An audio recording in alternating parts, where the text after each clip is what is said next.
নির্বাচনী প্রচারণায় চূড়ান্ত পর্যায়ে দেশ জুড়ে ব্যস্ত প্রার্থীরা দিন রাত যাচ্ছেন ভোটারদের কাছে। এলাকার উন্নয়ন সহ বিভিন্ন সমস্যা সমাধানে দিচ্ছেন নানা প্রতিশ্রুতি। বিভিন্ন এলাকায় চলছে গণসংযোগ, উঠান বৈঠক, জনসভা ও মিছিল। নির্বাচনী উত্তাপ থাকলেও প্রার্থীদের কাছ থেকে আচরণবিধি ভঙ্গের গুরুতর কোনো অভিযোগ আসেনি। প্রচার প্রচারণায় সরগরম সারা দেশ।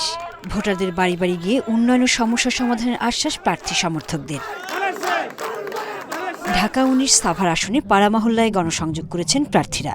নেতাকর্মীদের সাথে নিয়ে ভোটারদের মাঝে উন্নয়নের প্রতিশ্রুতি পৌঁছে দিচ্ছেন তারা।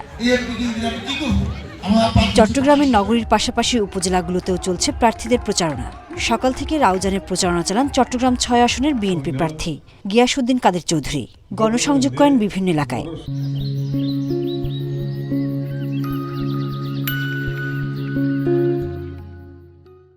সন্ত্রাসমুক্ত রাউজান আমার যে কোনো কিছুর বিনিময়ে করতেই হবে। দ্বিতীয়ত মাদকমুক্ত রাউজান, তৃতীয়ত সুশিক্ষিত রাউজান। খুলনা ৩ আসনে গণসংযোগ করেন বিএনপি প্রার্থী রকিবুল ইসলাম বকুল। নির্বাচিত হলে বন্ধ পাটকল চালুর প্রতিশ্রুতি দেন। এদিকে খুলনা ৬ আসনে গণসংযোগ করেছেন জামাত প্রার্থী আবুল কালাম আজাদ।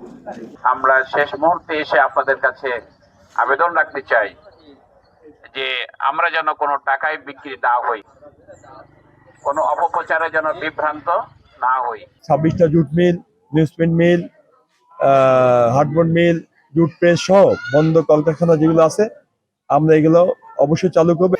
মেহেরপুরে নির্বাচনকে ঘিরে ভোটের প্রচারণায় সরগরম গ্রামগঞ্জের অলিগলি। বাড়ি বাড়ি গিয়ে ভোটারদের সঙ্গে দেখা করে সমর্থন চাচ্ছেন প্রার্থীরা। বরগুনার আমতলীতে পৌরসভা ভবন প্রাঙ্গণে শুক্রবার জনসভা করেন ইসলামী আন্দোলনের আমির।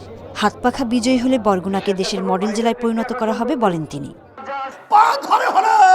আমাদের সমাজ পরিবর্তনের জন্য, আখিরাত এবং দুনিয়া শান্তির জন্য হাতপাখা প্রতীককে বিজয় করে এই ওলিউল্লাহ তার হাতে আমি হাতপাখা উঠিয়ে দিয়ে আপনাদের সামনে বিজয়ের হাসি ফুটাতে চাই। নরসিংদী ১ আসনে উঠান বৈঠক করেন বিএনপি প্রার্থী।